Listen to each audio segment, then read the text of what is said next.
Halo semuanya, nama saya Muhammad Naufal dari kelompok 6 Geostruk, akan mempresentasikan cara membuat tugas dari praktikum 3.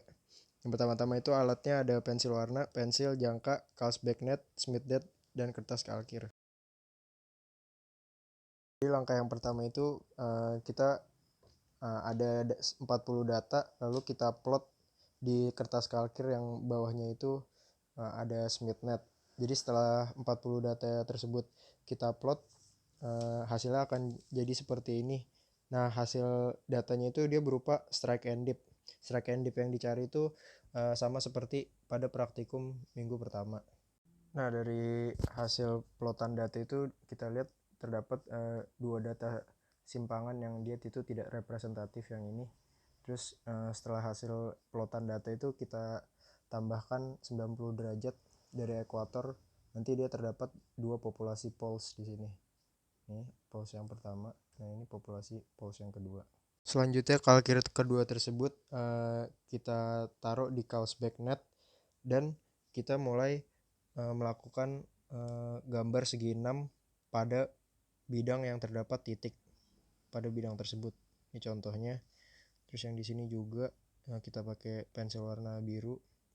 Kita bikin segi 6 dan segi 5 di bagian yang di garis atau dalam bidangnya ada titik pulse-nya. Ini di bawah ada satu sama di populasi yang bagian kanan. Jadi langkah yang kedua itu kita overlay kalkir pertama dengan kalkir baru dan kita memindahkan titik pulse pada kalkir pertama dan kita pindahkan ke kalkir yang kedua seperti ini. Nah, selanjutnya pada kaos backnet kita overlay dengan kertas kalkir yang kedua, kita samakan arah utara dengan utara.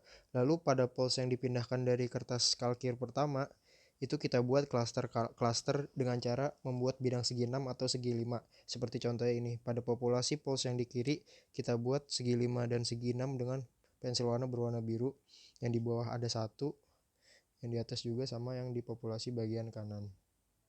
Lalu pada langkah selanjutnya kita ambil kertas kalkir ketiga, kita overlay pada kertas kalkir kedua, lalu kita buat pengklasteran baru dari segi 6 yang sudah kita buat. Dalam satu bidang itu kita tentukan berapa jumlah titik yang paling banyak dalam satu bidang tersebut.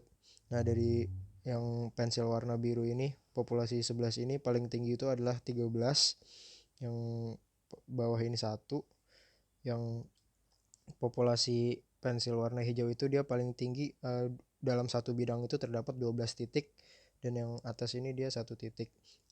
Namun yang akan kita ambil itu adalah dua titik tertinggi, yaitu pada titik 3 dengan jumlah 13 dalam satu bidang di poles sebelah kiri, dan di poles yang warna hijau itu paling banyak titik 12 titik.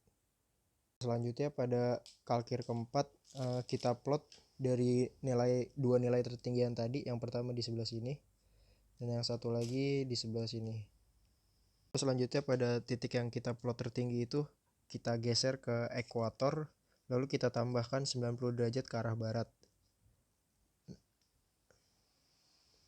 Nah, nanti pada titik ini setelah kita tambahkan 90 derajat, kita buat garis busurnya ke north dan ke south.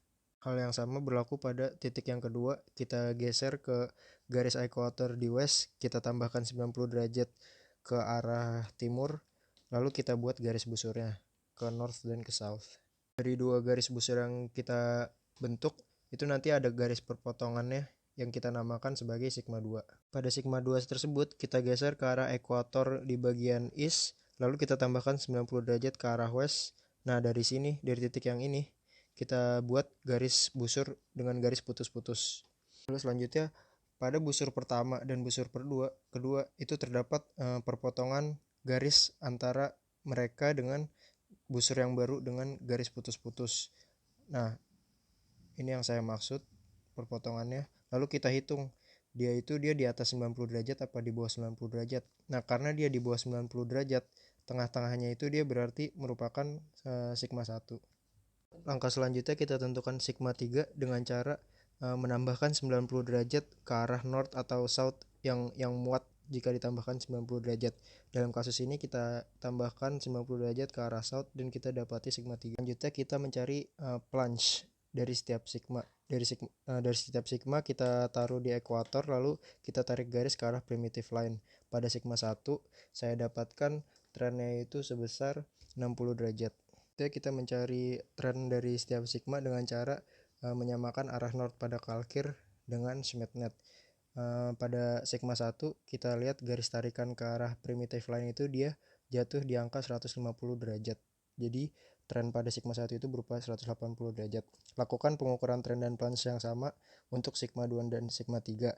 Nah, pada hasilnya itu kita dapati kesimpulan bahwa tipe sesarnya itu merupakan sesar normal karena nilai plunge sigma 1 dia paling besar dengan nilai 60 derajat.